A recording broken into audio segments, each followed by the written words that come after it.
This is the latest disclosure in a report from National Civil Defense Headquarters in Washington. It has been established that persons who have recently died have been returning to life. Welcome to Dead Radio. We're not doing that. How did she come to have sex with a dead man? Don't call me Radio Unit 91. You're a dead man. You're a dead man! He's God here in this radio station. Place where the dead speak. Rebel Radio! I'm a fake? Yes. How'd you like to be dead? You ever think about doing radio? My team is dead! But you're not crazy. You're me. And this is just radio. By the powers vested in me by the Federal Communications Commission, I command you to get on the microphone in a serious manner and continue this broadcast.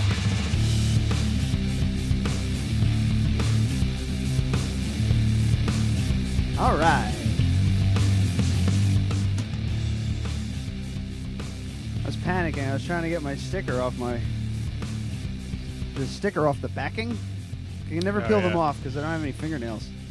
Because I want to put on my water bottle. Oh, I want to do crooked. You got to do crooked, yeah. Crooked, right? Crooked's better.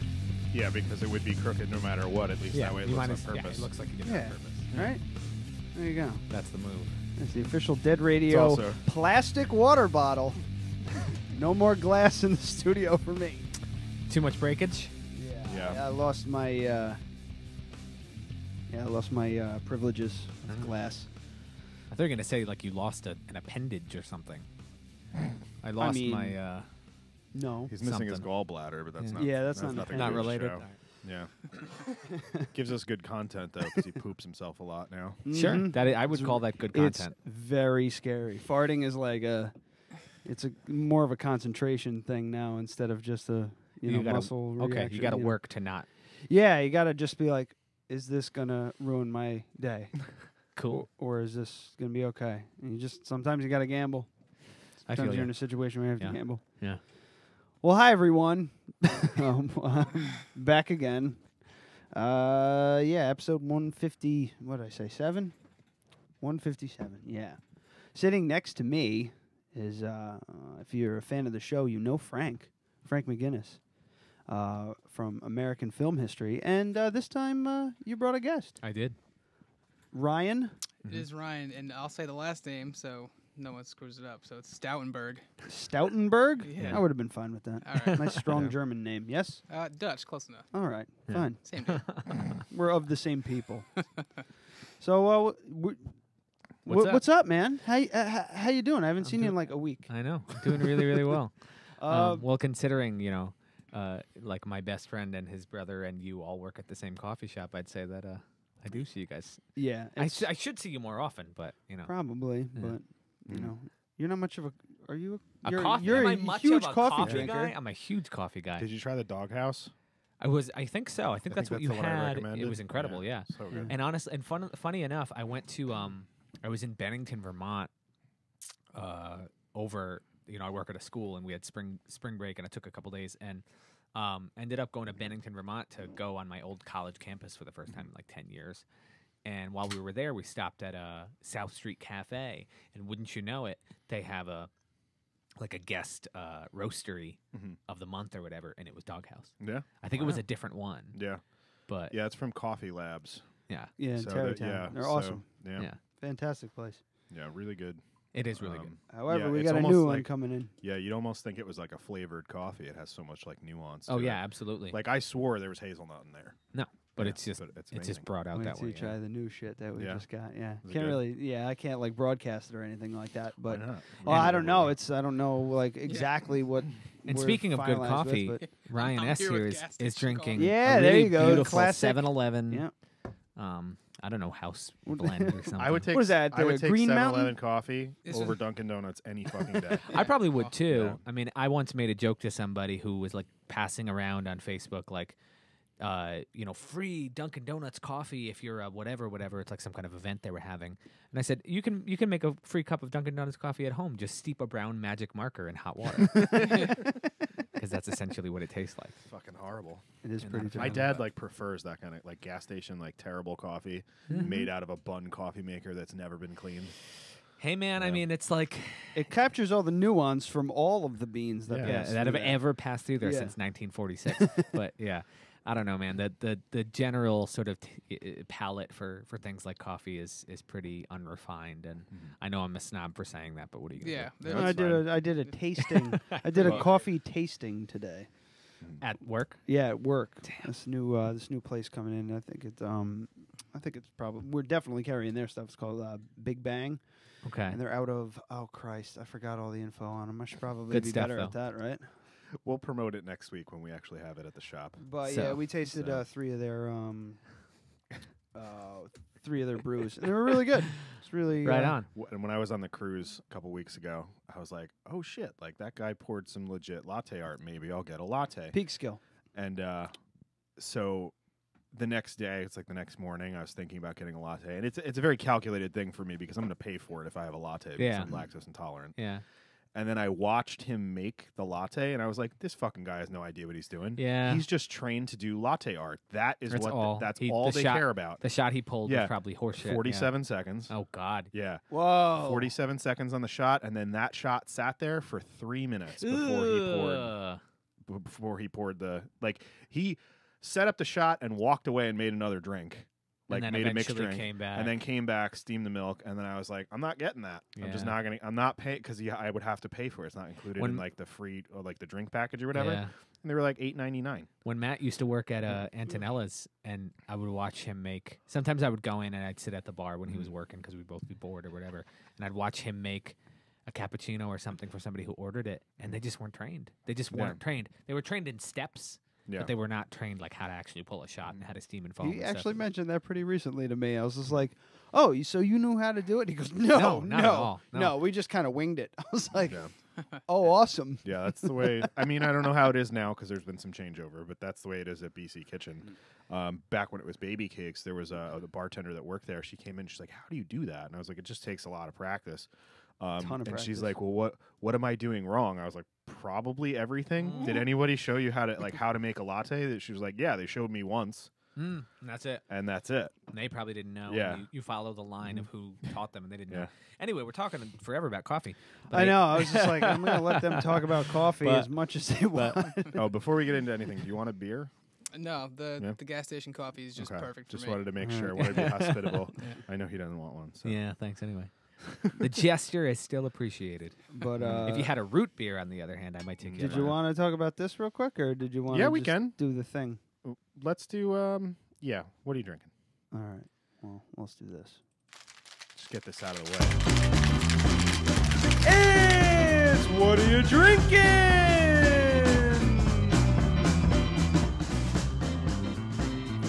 Adam surprised me. My good buddy Adam Patane surprised me today with some Down East cider. It's the unofficial cider of the Dead Radio podcast, and it's this. You don't drink, right? I don't. It has to be from Maine, though, with a name like that.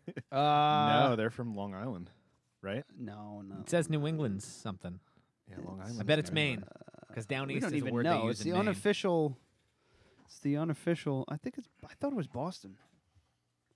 Oh, now they're like It's not even on here. Jesus Christ, you're throwing all kinds of curveballs at. Anyway, It's Boston. it's all right, cool. It's hopped grapefruit, and it's super dry, but it's delicious. Yeah, I was actually not as impressed by it. I like it. I think it's very good. It's more fine than anything. The, Usually they're their a lot other better. ones are like, holy crap, this is so good, and this one's like, yeah, it's fine. Right. But so I hold them to a higher standard, I guess, is what I'm saying. Mhm. And that's much the end like of you that. hold coffee to the higher standard. It's true. I mean, I would definitely advise checking it out, but if you can still get their cranberry, get that one. That one's better. I probably won't be getting any of it, but all right. You a drinker, Ryan? I do drink. I don't drink many ciders, bourbons, and beer, if anything. Oh, wonderful. If you want to try some really shitty fucking rum. Yeah, we have some house rum from- that Adam brought from back Martinique. from Martinique. Yeah, it's Not so garbage. good. It's awful. It's like rubbing alcohol. You can taste Really the bad. chlorine in the water that they used. Lovely. It's really nice. Well, I'm So- drinking the Back in Black IPA. Oh, that's a from 21st Amendment Brewery. This is oldie an but a goodie. old favorite. Yeah. Really, really, really good. and still reasonably priced, unlike everything else at halftime. 4-pack for $14.99 on almost everything. Yeah. So anyway, that's it for beer. All right. Let's talk about whatever the hell you're doing. Let's talk about your nonsense I'm that you got drinking going on. purified water that you gave me from Wellesley Farms. So you came in here with a brand new album. Yeah. Not like last time where you just had some old like throwaway shit. It's like some old shit that was covered in dust. Yeah. I think it was Proto Neon. That wasn't too old. It was at the pretty old time, though.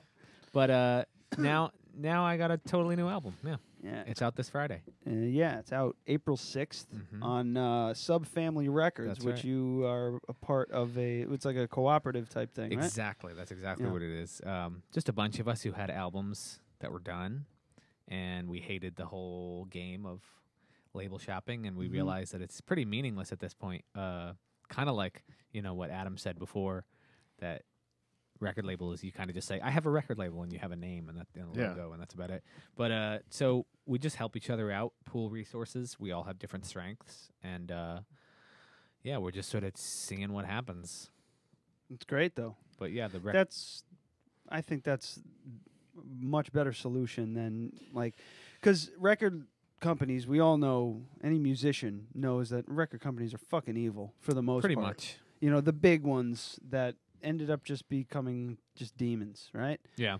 But, you also don't want to just have to rely only on yourself. You need help.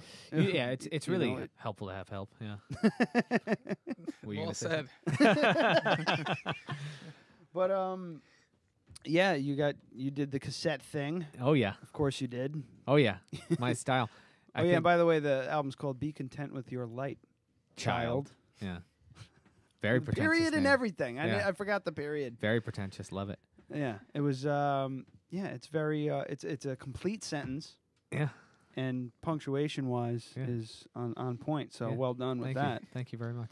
We're very big on punctuation on this show. Hey, I don't blame you. So yeah, the record label. So far, it's how many you have? How many artists so Yeah. far? I mean, we 7 technically. Okay. But it's probably growing. As more people we know have records that are completed, etc. It's probably going to grow.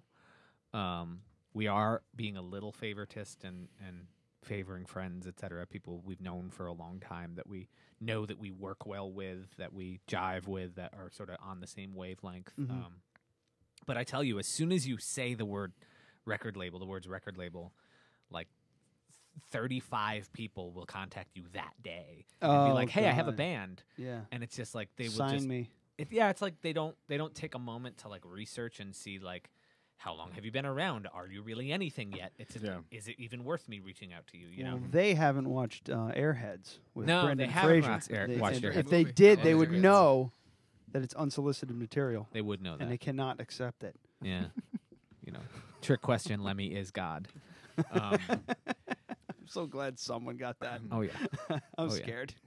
I love Airheads. I also love the taffy like candy Airheads. I could do without it. It's Really? not my favorite. No. You don't want like a white mystery? Movie's much better than. Yeah, I guess any so. of that. You got to eat Airheads while watching Airheads. It's sort of like a required activity. If you haven't done that at least What the once hell in your was it? life, I wish Amy was watching live because there is something that we have. Oh, Head and Shoulders almond shampoo smells exactly like the White Mystery Airheads. Oh, that's Really? so Seriously. weird.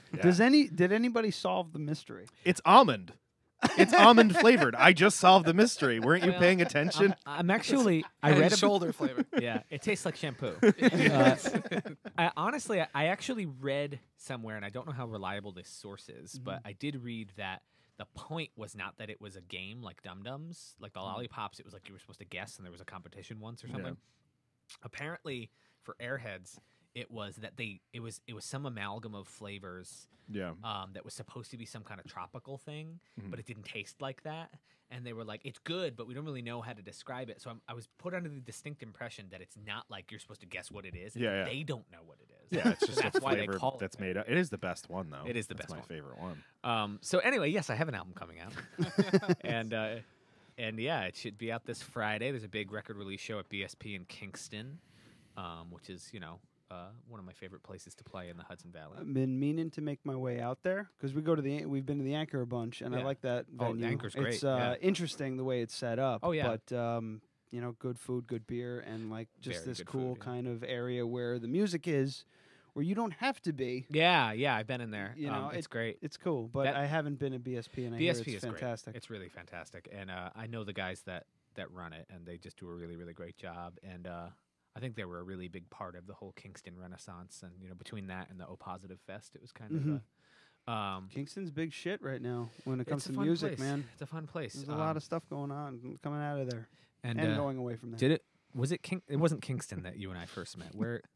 Well, no, we first met at somebody's house. But as far as the first show that you and Ryan were at. You and Adam. You and your brother Adam, who used to play in a band with me for a long time. You talking about the first show where we came out to see you play. You were playing at Cabooloosa's. In New Paltz. Okay. Why did I think it was a BSP Cabooloosa show? I don't know why. It's an old favorite of mine. I think you misthink. I misthink all the time. Every once in a while. It's the story of my life. That's all right. But yeah, I met this guy and. What does your brother play? He plays originally guitar, but he played bass for Frank 10 years ago in their band. In the band Frankie and His Fingers. And you play primarily guitar? Yeah, I play guitar. All right. Who's better at guitar?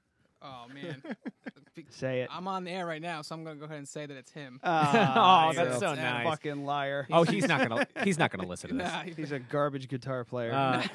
They're very, very, very different guitar players. I mean, I haven't played in a band with Adam on guitar, but he and I have played guitar together many times, and he's a lot more of a sort of frenzied, creative. Sort of like doing stuff that you wouldn't necessarily think of, but it isn't as crafted as a lot of Ryan's guitar work is. He's really, really good at crafting parts and very adept player. Are you saying it's not yacht rocky enough?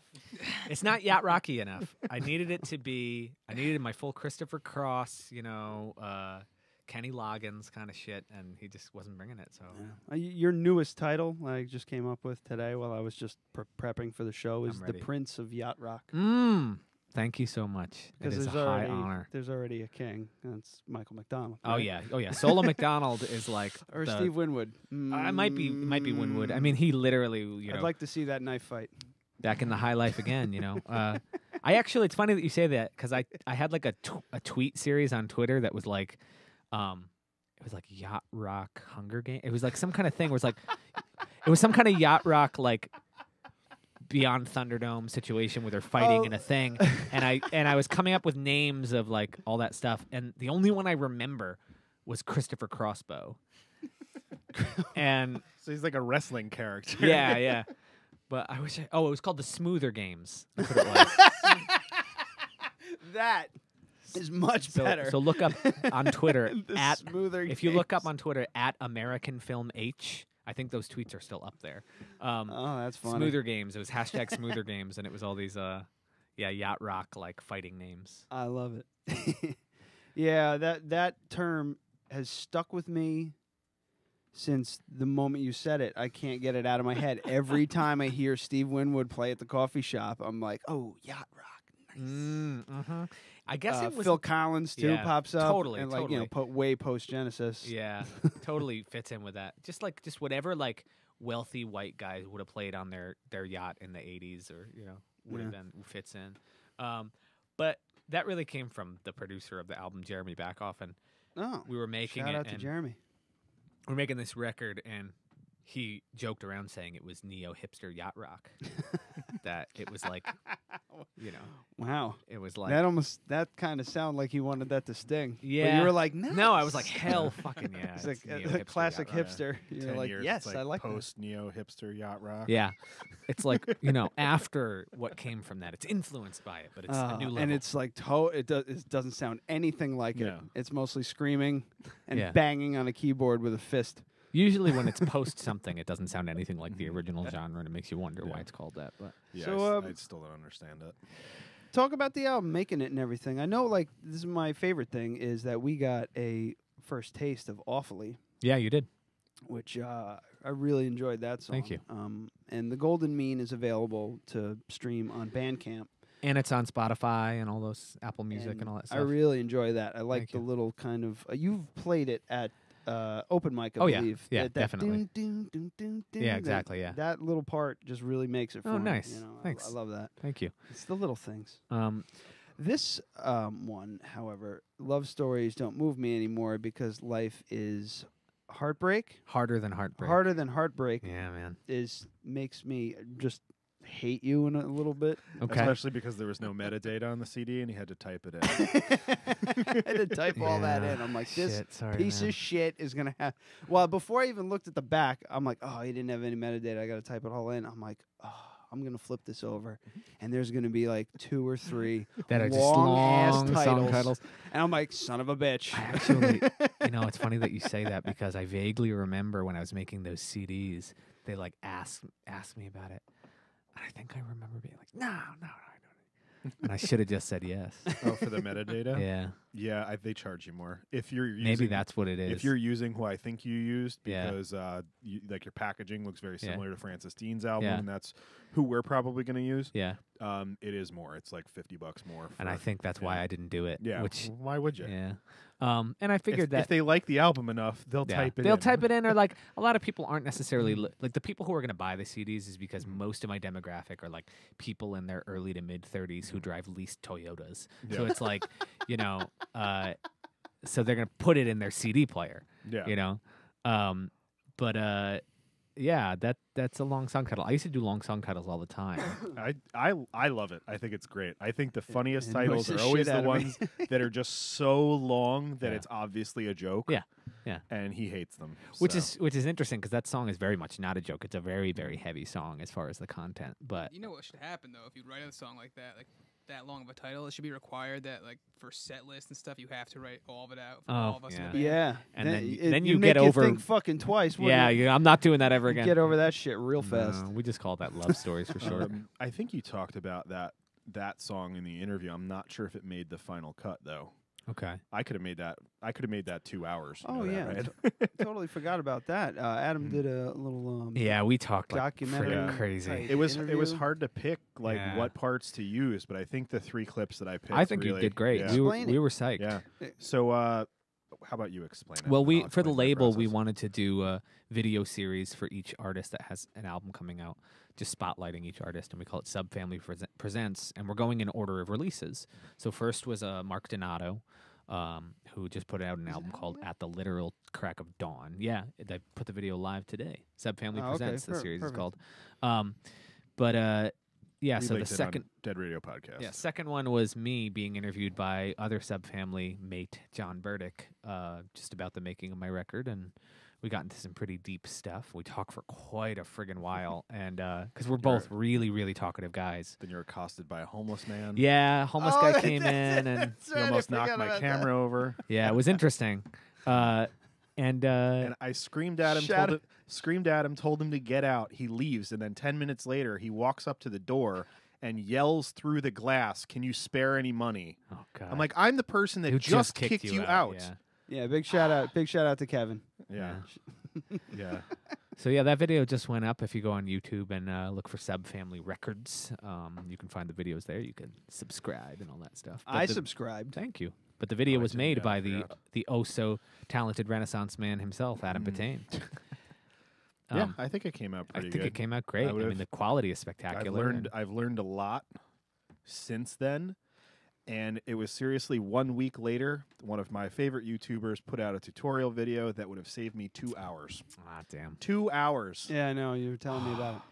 There's a way now in Premiere where you can sync all 3 of your cameras, and then you just click 1, 2, or 3 as you watch the video, and it cuts back and forth for you. You don't have to do it That's manually. amazing. So I was doing it the way that I've always done it, but I didn't know that feature existed. Damn, dude. So I could have, instead of watching the video through 35 to 40 times, I could have watched it through once. Shit. Well, you win some, you know. Yeah, it's fine. It didn't take that long. I did it all on the cruise. It was nice. But I think the video turned out great, and it gives a lot of insight on some of the deeper points of the album. It's a very sort of existential query kind of album. So if you're looking for a good old fun time content-wise, it might not be your bag. But if you're down to sort of dig deep and think a little bit, it's sort of that kind of thing. I like that kind that's my kind of go-to for as like happy and positive as I can be. My go-to music is like more melancholy than anything. Yeah. I think I it's, kind of you know, want. I want to be. catharsis. I want to be yelled at, and you know. Sure. You know, I want the other person more upset than I am. But the interesting thing about this album is that I don't know. I had a thing where I really wanted to. I had a big vision, and I knew how I wanted all the parts to go. So I was just sort of a bit of a diva, and I made most of it myself. I sort of played everything on it. Like the only thing that this guy did on the album was we did a group vocal. Yeah, and I messed that up. Did you mess that up? I think you did well. Now I want to know what song was Dracula that? 2016. All At right. the very end, there's this that. call and response. There's this call and response section, and I brought a bunch of friends in, and Ryan was one of them. I'll play that on the break. Yeah, but it's a long song. Just a warning. But no, that's good. But yeah, it's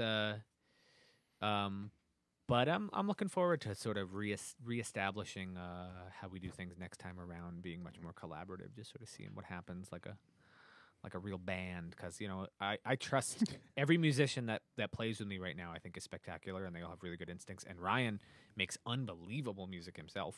He's one of my favorite songwriters. And thank you, Frank. Yeah, you're very welcome. And so yeah, I'm looking forward to collaborate. To allowing him to collaborate. Exactly. To giving him the Instead of me permission. Instead of me just jumping up like, ooh, I Yeah. got a part. You're like, get out of here. Get out of here. What you're trying to say is you're going to Play stop what I wrote. micromanaging. Yeah. He's going to let go of the Frank McGinnis and the. Yeah. I did by name, but then now I got to do it in spirit. Yeah. Truth And is, in you practice. had everything already like mapped out. Yeah, For I a did long time. for a long time. Well, yeah, you had these. When was the last time you were on our show? It was a couple of years ago. I don't Had know, to but be, right? I started recording this album in winter of 2015. And I wrote most of the songs probably between 2012 and 2014. Yeah. And I did various versions of them, and as demos and various things like that. And then we started in winter of 2015 at Kirtan Farm Studios in Claremont, sort of up near Red Hook, and it took us a while to record it itself and mix it and do all that stuff, and then there was a lot of undisclosed, some attempts at some label interest and some various things, and really working hard with some friends to try to make some bigger things happen, and then sort of reestablishing my goals and like what I really wanted out of it. And then the Subfamily thing happened, and finally we got a release schedule going, and we picked April of 2018, and I was like, good. It's like over 2 years since I started recording it. Like, fine, I'm ready to just put it out. Chinese democracy of the Hudson Valley. Oh gosh, did that eventually come out? Oh, it did. Oh, okay. And it was never heard it. fine from what I hear. I'm not a Guns N' Roses fan, but me either. Oh, I thought there was a spit take. Like, what? How can you not be? I'm like, how No. can you be? I've never been a fan. What about you? Are you a Gene? Yeah, I don't. Not at all. I fucking hate them. Are you a Guns N' Roses fan? Fuck no. Yeah. Especially because they're shitty people. Doesn't They're all help. garbage. They're Doesn't help. shitty people. If you go, Gilby Clark's a good dude. it doesn't matter when your front man's 4.5 hours late for every fucking concert they put on. Yeah. Fuck that. Yeah. How are you going to be fans of somebody who doesn't give a shit about you? Yeah. Touche. Yeah, fuck that. You got- Anyway, They're episode gonna call it was that. They're gonna call was that bit episode- Touche with Adam Patane. episode 103. It's the one I was on. Yes. Wow. One year ago. Wow, 1 Yeah. year's worth of episodes ago. Yeah. Yeah. Well, this Jesus. album's finally coming out this Friday, so Yeah. All right, so I mean, is Dracula 2016 okay to play at the break, or is that not the best representation? What would you I rather? mean, it's because you a- guys are gonna play some songs. we're gonna from play it, some so I don't songs. wanna, That's not one of the ones we're playing. Okay. I think it's okay. I mean, it's a grower, that song, because it's I used to joke around and It's a call grower, it not a Well, yeah, shower. yeah. it's a grower, not a shower. I used to joke around and say that that it's my In the Air Tonight, because there's this big swimmy kind of slow build beginning half of the song Mhm. where you're like, is anything going to happen? And it's sort of reflective and calls upon some melodic themes from earlier in the album. And then suddenly, more than halfway through it, there's this abrupt change, and there's this huge, unabashed, melodramatic 80s grand finale thing. I want to play it now. So play it. I'm certainly Do you know gonna. what the Play it. runtime is on it? 6 minutes and Oh, change. that's perfect. All right, go yeah, for it. that'll give us time to set up, and All right. we'll Yeah. come back, and All you right. guys jump right into playing. Sounds good. Because we're on a time crunch here. ladies and James. Yeah, those wanker musicians and their time crunches. Yeah. Well, at the album, let's do a proper plug here. The album's called "Be Content with Your Life." Light. When Light did I write? child. Oh, I Be wrote content life with your down light here. child. Oh, that sucks. It's right there. That's okay. I know. It's a quote from Ovid's Metamorphoses. It's from the Greek mythology. Well, Apollo and Daphne. the actual title of the album is "Be Content with Your Light Child," and that's out on Friday, April 6th. There's a CD release show or a CD and tape, or just an overall release show at BSP Kingston. It's $7 for entry, 18 and over. 7:30 doors, 8 o'clock showtime. And you're playing with Tiny Blue Ghost. Yep, from New Paltz. Good name. And St. Marilyn. Yeah. I think Julia is friends with that band. Tiny Blue Ghost? Yeah, because she's tried to get me in touch with them a long time ago, and they never answered me. So Darn. Hey, maybe I'll you give can, you some cards. I'll tell Marissa, who's the singer. I'll tell Can her. help us out. Or help them out. Help them help us.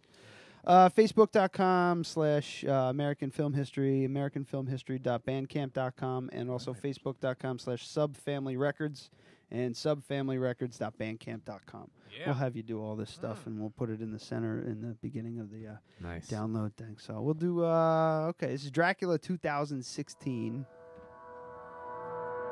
And we'll be back with live music.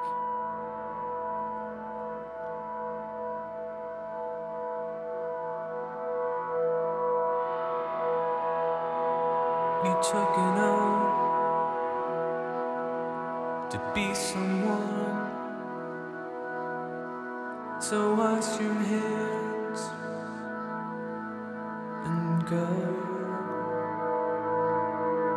Give a speech aloud and say that it's not your fault, 'cause you swear you tried. Now see if you can swallow.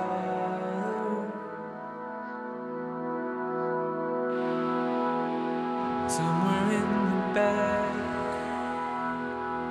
of every head, there is a shape that's dead. Draw it on a piece of paper, press it in a book for later to come across. And there's a tear to be shed. Legs like a trunk rooted in cement you poured.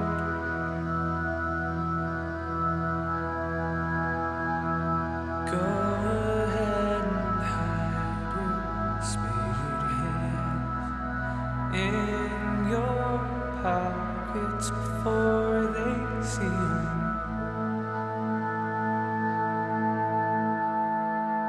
In a brilliant move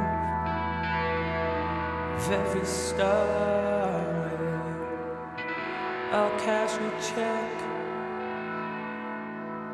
and stay. In a year or 6 we'll flutter like bags of dust each summer. So duck your head and try to get through the workday. Legs like a trunk rooted in cement you poured.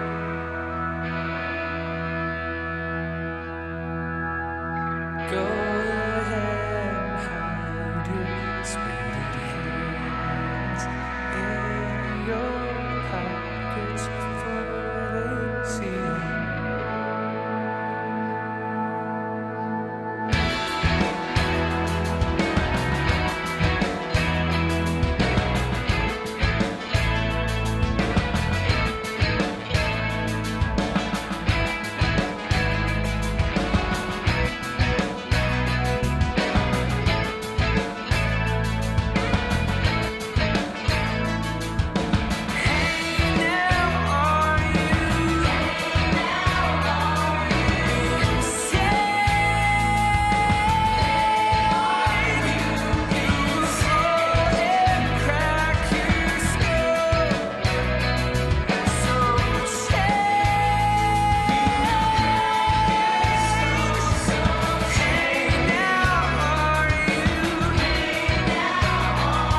This is Frank from the band American Film History, and you're listening to Dead Radio Podcast.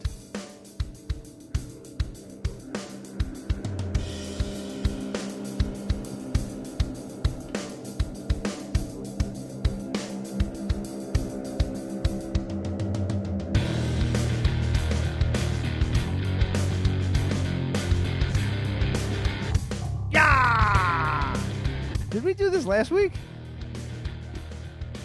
And we even did Frank?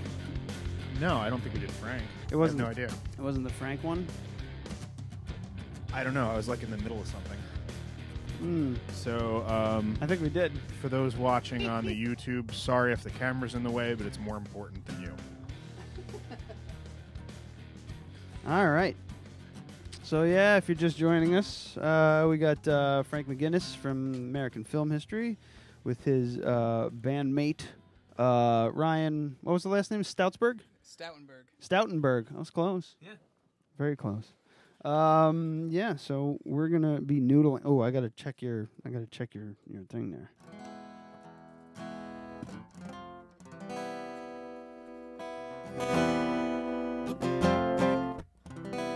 There we go. Sounds good. There's a little buzz, but can't do anything about that now. Oh, you. Oh. Cool. Sounds good. I'll be able to figure this out. But I really wanted to talk. I want to talk real quick. Ryan's got his guitar. He's playing it backwards, like a crazy person. Can you just explain again real quick what the fuck that's about? No problem. It's funny because I forget because I'm so used to it now because I've been playing guitar for so long. But people usually notice it when I do it. But basically, my older brother started playing guitar first, and just like any other younger brother, I wanted to then learn how to play guitar, but I was too young to have a job or anything, and no birthday coming up yet. So I just picked up his guitar and started learning how to do chords with his righty guitar, because obviously he's a righty, so yeah. He played his guitar the right way. I flipped it over, kind of like Hendrix and also McCartney, actually. Paul McCartney did that for a while, but then he taught himself how to. I thought Hendrix, he didn't switch back? I thought he switched back. I thought he strung his guitar. He played a right-handed guitar, but strung it upside down. Which is essentially what this is. Yeah. So that's what I do basically. Is I flip a guitar. So now when I get a lefty guitar, I buy it so all the knobs and stuff are in the correct place. So when I'm strumming, it's not turning down the volume or changing the tone. He keeps the strings the same. But I buy a new nut on a lefty guitar and. That's crazy. You gotta in. customize your guitar every time you use the. Because the whole way you learn how to play is like that. It's not the other way. Which actually calls. I never realized it was going to be an issue, but when we first started playing music together, it's like he's trying to watch my hands, and I'm going the opposite direction, both up and down and left and right, and it's like you have to like flip that in your brain and be like, oh, I have to go the other way. Yeah. My head would fucking explode. But if it's the way you've always done it, I mean, when I first picked up a bow and arrow, I shot left-handed bow for years because that's how Rambo did it. Heck yeah. Seriously, John Rambo. Sylvester It's a Stallone's role model. left-handed. Yeah. So when I picked up a bow, that was how I did it, and I had to completely reteach myself the other way around because like a left-handed like compound bow or a bow with a sight and all of that is a lot more expensive. So that was what made me learn to do it the proper way. That is a great story. John Rambo. Always an inspiration. All right, so what are you playing first here? We're actually going to play a song you mentioned before called Golden Mean. All right, cool. That was the first single?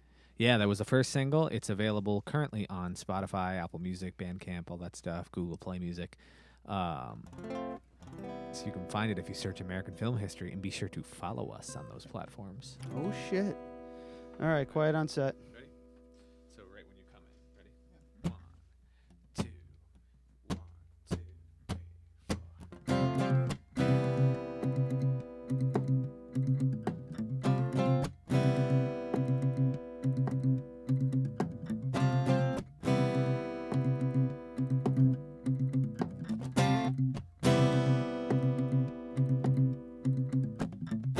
Can I face what I am? A 30-some-year-old man. sitting all alone in a McDonald's.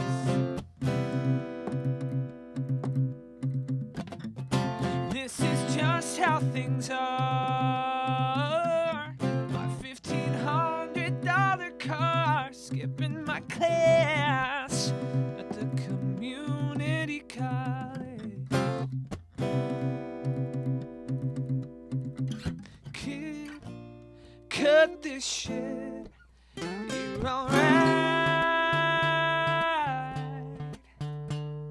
Stop treating your dreams like a bride.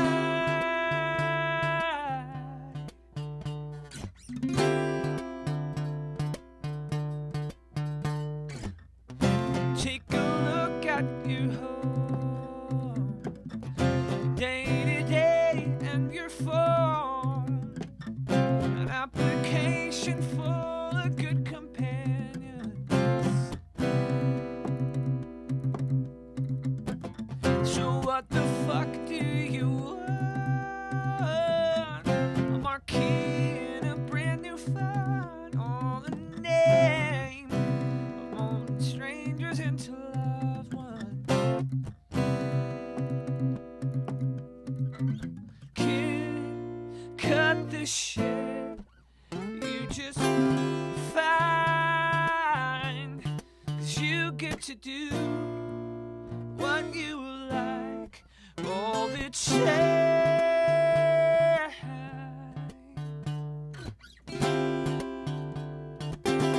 You said it always looks like the light shines a little brighter on the other side. But how can you see just where you're standing if you never really open your eyes? You said it always looks like the light shines a little brighter on the other side. But how can you see just where you're standing if you never really open your eyes?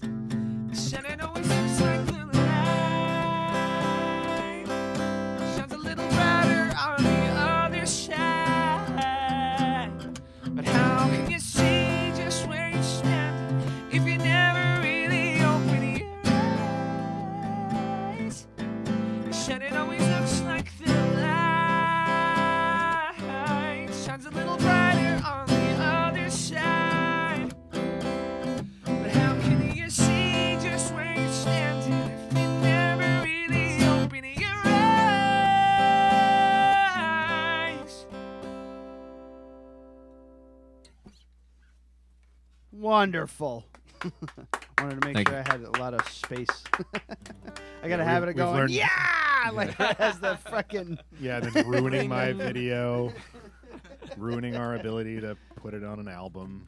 Yeah, like I said, I've heard that before, and I really like that Thanks, song. man. Thank you. I love all the changes and everything like that. Thank you. And I've said it before. This is not stuff I really gravitate toward. That but, is man, always the there's biggest kinda- something about it where it's just like, God damn it, I can't stop listening. That's the biggest kind of compliment is when Yeah. people say it's not usually my kind of stuff, but I really like it. Yeah, it's crazy. like but I mean, it's beautiful stuff. And it's, Thank you. It's interesting watching him hit Ryan's parts when he's playing, because it's just like these big accent notes Mm-hmm. in the middle of all this kind of rhythmic stuff, Yeah. and it's just like it seems tricky to me. I don't know. I don't play that. I don't kind know. of Is it stuff, tricky? Well, that one was tricky at first. That one part. Yeah. The rhythmic thing that happens through the verse. Yeah, because everyone else is doing like a little more rhythmic stuff, and I'm kind of just pedaling on the same thing. So. And it also, yeah, it's like that one gets of those, old fast, doesn't it? Yeah, like, it's like because if I start getting lackadaisy, my brain wants to like do what they're doing. Yeah. Yeah. Yep. You gotta just keep it steady. All right. You want to do another one? Yeah, let's do a couple more. Yeah, absolutely. So this one actually is also now available to stream on all the streaming services, and a very kind of dark and beautiful narrative music video that my dear friend Holly McDonald directed just dropped for this. Oh. It's on YouTube, American Film History YouTube Right page. on. It's a song called Other People's Houses. It's sort of the second single, if you will. But it's about Whoops. I thought you were going. I'm gonna go in a sec. I like to give a little context sometimes. I know. the first time we had you on the show, you were like, "All right," and you just kind of started playing. I'm like, "Oh, we're doing this." Yeah, it just felt like the right time. So I'm like, I'm worried about that. No, here I am. So it's about a dream I had where my house, my childhood home, came to life and like mocked me and taunted me for attempting to find a sense of home anywhere else but there, you know. Jesus. I think just one of those things we all go through as adults. You're just like, you're living somewhere and you're kind of like trying to feel like it's some kind of home or something. And it's like, it's hard to rebuild that scale after one place is that place for so long, you know. I have dreams about trying to find a place to have sex with Brooke. Hey, man. When you have your own... Much simpler brain. And I was going to say, when you have your own home to do it in, you're still dreaming about, like, where am I going to do that? Anyway, so this song is called Other People's Houses.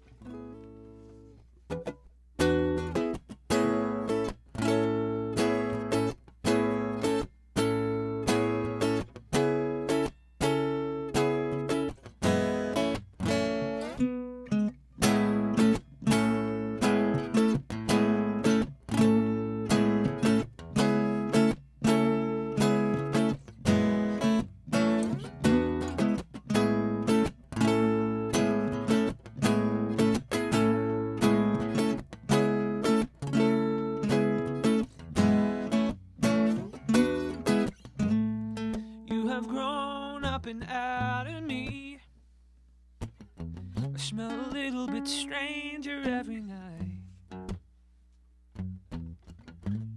So I have come to life to sell the contents of your bedroom on the sidewalk, stuck a price on your birthright. Put on your tag, you're a part of this. Dust off your Twain and your Kierkegaard, curate a little list of the worlds you miss. Get the size of your backyard.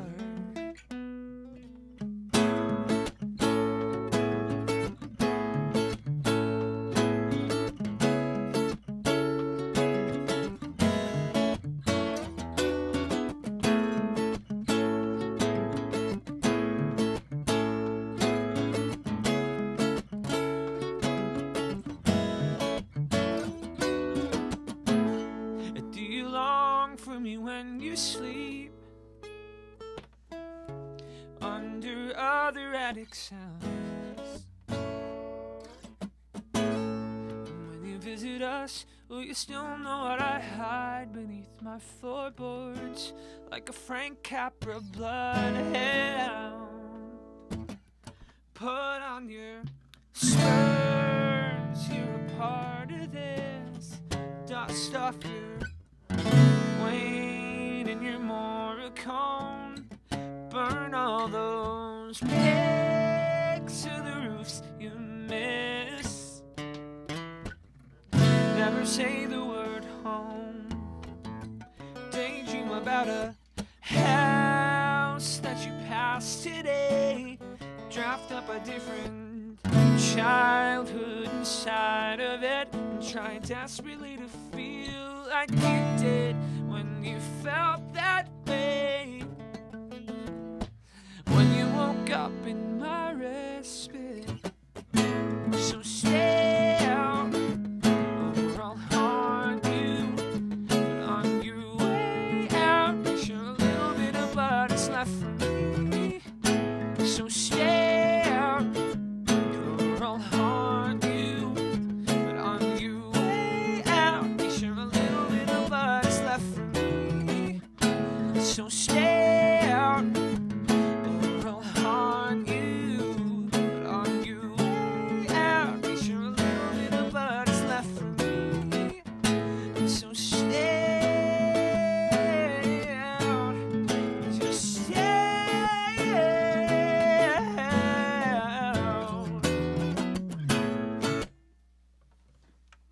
Oh boy.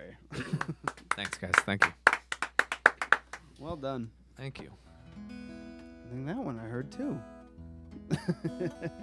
Say that again? I think I heard that one too. Maybe I don't know. Yeah, I probably played it at some point. You have this like uncanny knack for just kind of like holding the notes, or like not holding, but like having rests and pauses and giving everything. some space. I never am able to do that. You always need you noise. gotta feel like I gotta play. Yeah, it's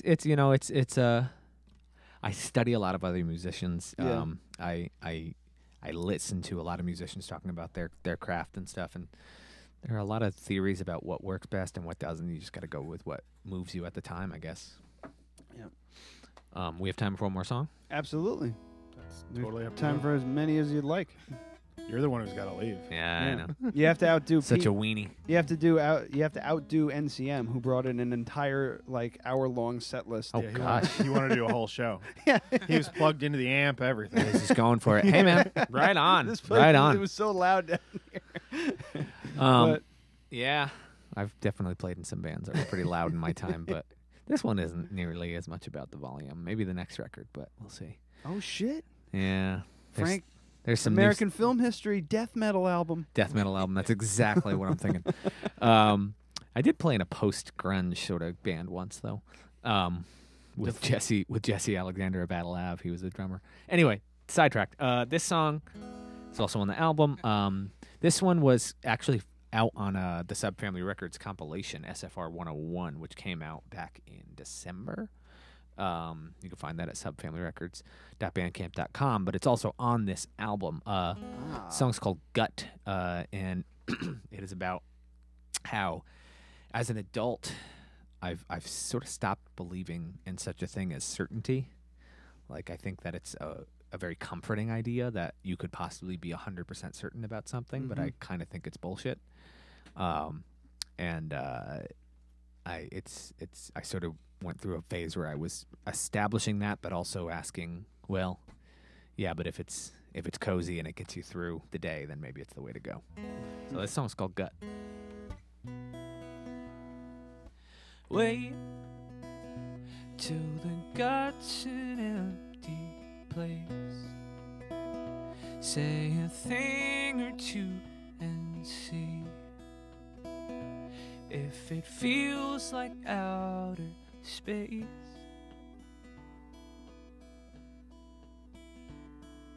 Trust is the best attempt we got, and that scares the shit out of me. And shake my hand and disagree.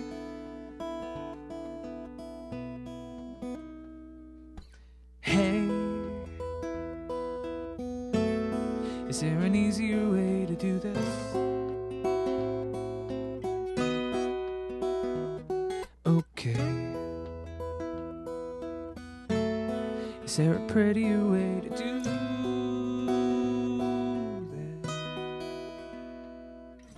Fate is the grisliest thing I know. Like a pillar made of smoke, fall down like Wile E. Coyote's ghost. And heart is the dumbest thing we say. There's no compass in my chest. We all wander till we rest.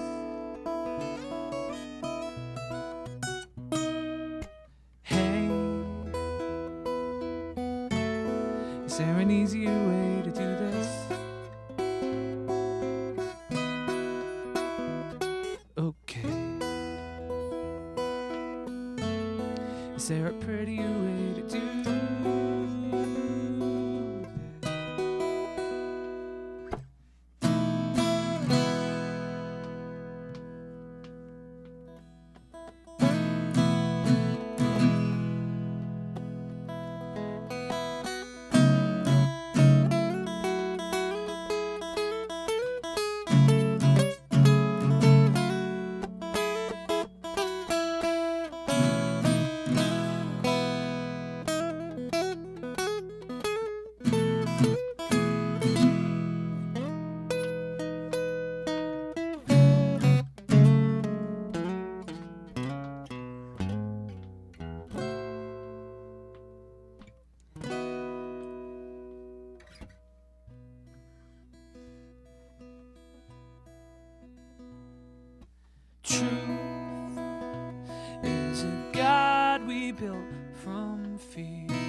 Forge a demon hunting spear.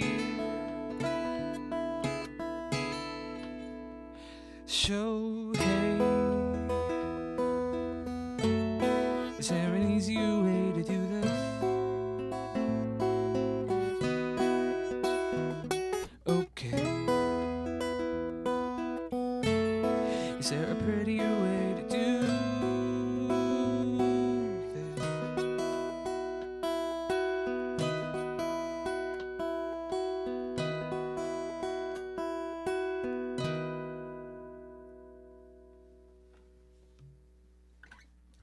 Is that a long enough pause? Thank you.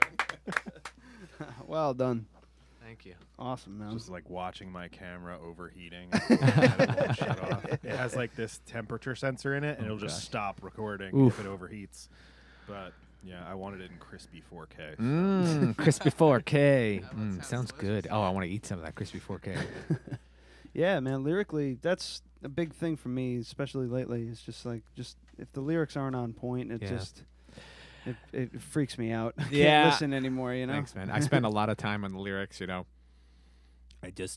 you try to say something in a way, because if you just say it flat out, like, you know, it sometimes doesn't hit the same feeling, the same spot where you're like, no, that's exactly what I mean by it. Like the nuance of like trying to say something in a way where you're like, every time I sing it, I'm like, yes, that is what I meant. You know, that's always the game of writing lyrics to me. And I was gonna say, I've been watching you for a long time, listening to a lot of your songs, and he writes some of the best lyrics that I know. I think he spends just as much time on the lyrics as he does like on the music itself. Right. He thinks of it as a part. I blame that on a Canadian songwriter that I discovered when I was about 14, a band called the Weaker Thans.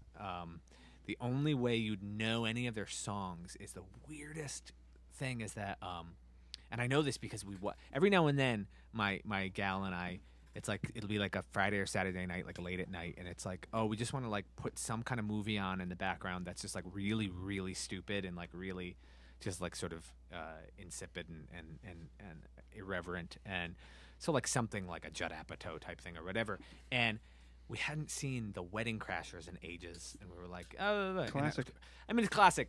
You're watching, you're just like, these guys are fucking scumbags. It's like they're they're promoting this. Human They're promoting this way of life, and like the movie kind of passes it off like they're the heroes of it, and it's just like, oh my fucking god. So that was really bad. But anyway, the weirdest part was like it sort of played through to the end as we half paid attention to it, and the song at the credits at the end of the movie is a Weaker Than song, and I was just like, excuse me, what? Oh shit. But anyway, I've never heard of the band. Really great Canadian sort of indie rock band, and he was the first songwriter that made me notice and say, oh my god, you can like do things with words in songs. I was just like, it doesn't just have to be like, I'm sad, you hurt me, you know, like it can be like a whole thing, like a Lumineers song. No comment. But yeah, John K. Sampson was the dude that like made me really dig deep into like, wow, you can like say things in other ways. It was like Clutch from Neil Fallon. Once I heard Clutch, just the way it's not like, I don't know if you've ever listened to the band. They're more of a, Not I don't really. know. They've had many kind of. They started off styles. as like a very hardcore band. Yeah, and then it's they've turned evolved, into. It went kind of bluesy for a while, and now I don't even know what. Just to the call shit it. he talks about is out of control. He's That's got a pretty whole cool. song using content and words from the Rapture, Ridley Walker by some I can't remember the author of the book, but it's like all these crazy fucking words that you've never. They're not part of our vocabulary, but it's part of the vocabulary in the universe of this book. So just weird imagery and stuff like that, like. I can appreciate that. Yeah, so it's just instead of the typical stuff, Chris Cornell was a brilliant lyricist when it came to that. Too. Oh yeah, definitely, absolutely. His pacing and everything, absolutely. and just the imagery that he painted. I remember Tony looked at the lyrics for the first Audio Slave album, and he texted me, and he was just like, "Dude, Chris is really dark." I'm like, he's from Soundgarden. Were you paying attention? Yeah. Speaking of good lyricists, this guy's a really good lyricist too. Oh shit! You have some kind of music up online. Man, people you can guys hear, right? are just massaging each other's dicks. We are. We've done it. I have a long music, time. but I haven't decided on what exactly I'm gonna go by. Yeah. So, but he someday keep an eye out for Ryan Stoutenberg, and he's. If you have anything recorded, you want us to play it, we'll play it on breaks, stuff like that. Yeah, send him some stuff. We'll give our honest opinion. Send him some fair stuff. Fair enough. But yeah, man, lyrics. It's like, I mean, melody is what draws you in. Lyrics are what keep you there. You know.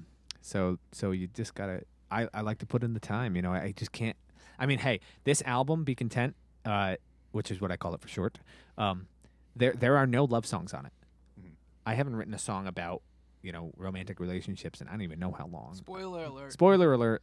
Well, it's because you're in a committed good relationship. I'm in a committed good relationship is a big part of it. I'm sure that if I was like still going through breakups and all this stuff, it might be a different story. I'd like to hope that it's partially just age maturity too. It's like you enter like, you know, you round the latter half of your 20s into your 30s, and you're just like, there are a lot of bigger fucking problems than like, this girl doesn't like me anymore. You know, like there are bigger things in the world to write about. There sure are. Getting insurance for your festival, for instance. Yeah, I wrote a song about that. What? How crazy!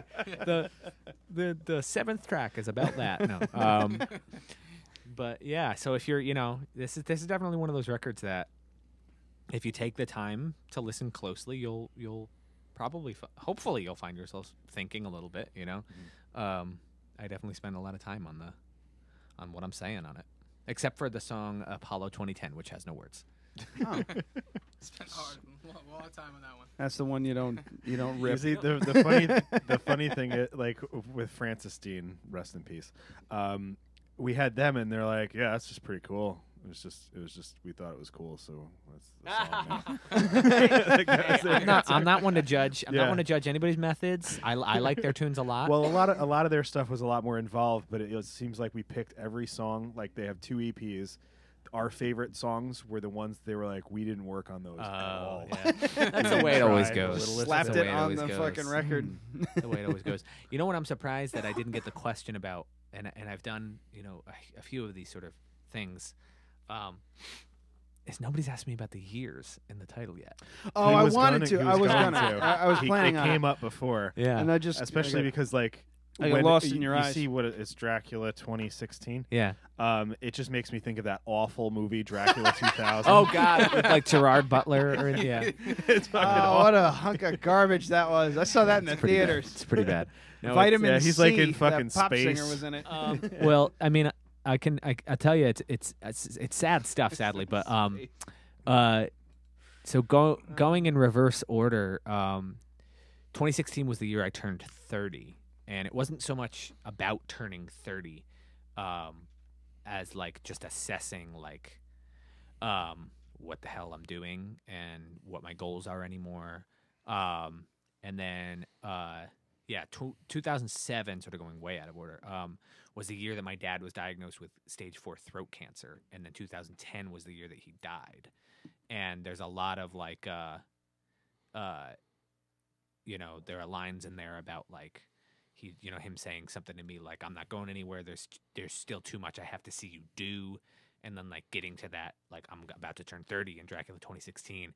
It's like, well, did I fucking do anything? Like, you know, before he died, it's like, did I do any of that stuff, you know, that he claimed to like be waiting to see me do? And like, so unfortunately it's a sad explanation, the years, but it sort of touches on a lot of the themes of the album of like just taking a look, trying to look out from yourself and be like, okay, well, I'm a person in the universe, and like that's got to be something, and there has to be something I have to like do with that, whether it's small or big or who knows what. And it's like, but each of those 3 songs, they share melodic themes. So like if you listen closely, like the vocal melody in the very first sort of scratchy track, which sounds like it's coming through a transistor radio or something, it's the same vocal melody and some of the same lyrical phrasings as the verse in Dracula 2016, and then like in Apollo 2010, it's certain instrumental themes that it borrows that appear later. So it's sort of, they're like a trilogy. They sort of go almost as a whole. So yeah, that's the story with that. That's fucking. Sleep easy tonight, everybody. Yeah. This guy. Yeah. The peanut gallery. So awesome. You guys got to get out of here. which I understand, which is totally I'm so fine. sorry. Yes, it's so true. for those at home, we'll probably take a break, and then we'll come back. We'll plug the shit out of you guys. Thank you. Really quickly, since it was a short interview. Yeah, it was. We only have 3 titles. Yeah. I want you to pick the top one out of this, and then if nothing funny happens after you leave, it'll be the title of the show. Okay. Okay. So we have, it is helpful to have help, and I only wrote that down because that's a horrible sentence. It is a bad sentence. Not Yacht Rocky enough, Mm. and # Yacht Rock Hunger Games. I mean, I got to go with Yacht Rock Hunger Games. Yeah. We can ditch the hashtag for the title. I just put that there because it was like a Twitter thing. Yeah. Hashtag Yacht Rock Hunger Games. All right. Yeah. All right. So that'll be the top one unless Ryan or I say something funnier than that after you leave. But we'll see. Should I just keep playing some more tracks from the Yeah, why don't you do, album? I would say either Love Stories or the part where I go missing. Love Stories was where I was going to Yeah, go for it. Go for it. It's a heavy one. All right. Thank you guys for coming on so much. Thank you. Yeah, again. Wait. We should have him do a plug really quick. No, yeah. Oh, yeah. You can't do it all while it's on. Well, they're going to do it on... We could do it live. Just do it live on YouTube. It's Yeah, fine. let's do it live. Yeah. Real quick. All right. So ditch the music for a minute. All right. So it's just, yeah. Right on. Frank, Ryan. Frank, we're from Ryan. American Film History. Okay. You can check us out, blah, blah, blah. Oh, okay. Yeah, because what we've been doing is putting that plug at the front of the episode. Right. So you'll get your plug right in. Cool. Yeah, this is a little behind-the-scenes stuff that Yeah. sometimes makes it. it makes Yeah. it Into the show. into the show at the end of the show because I Yeah. forget to hit the stop button. But yeah, so yeah, you go ahead. I'm Frank. And I'm Ryan. We're from the band American Film History. And we have an album coming out this Friday, April 6th, called Be Content. I'm trying to get you to talk with me. Sure out, man. Be content with your light child. Be Content with Your Light Child, out on Subfamily Records. I knew it was called. I love that. Yeah, just leave it Just like Use like it. Use it. that. Use it. And now you got to say, and you're listening to. Dead And you're Radio. listening. Wait, you got to do it clean. Okay. Go. Both together in unison. And you're listening to Dead Radio Podcast. Ready? Yeah. And you're listening to Dead Radio Podcast. Yeah, I can. I'll cut that up somehow. That's going to be great. All right, we'll be right back real quick. Right back real quick. Let's leave so we can go. Yeah. Stop your kissing.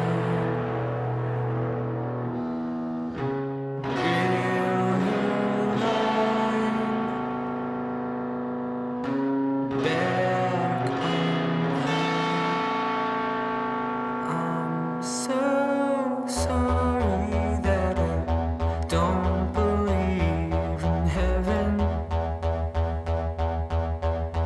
It must be hard to understand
told everyone about that whole balloon thing.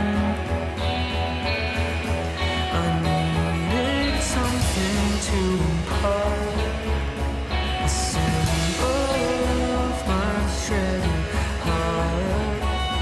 But there was no need for some rash exaggeration. They had to pry my hands away in front of everyone that day.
Hey, this is Vinny from the band Sponge, and you're listening to Dead Radio Podcast.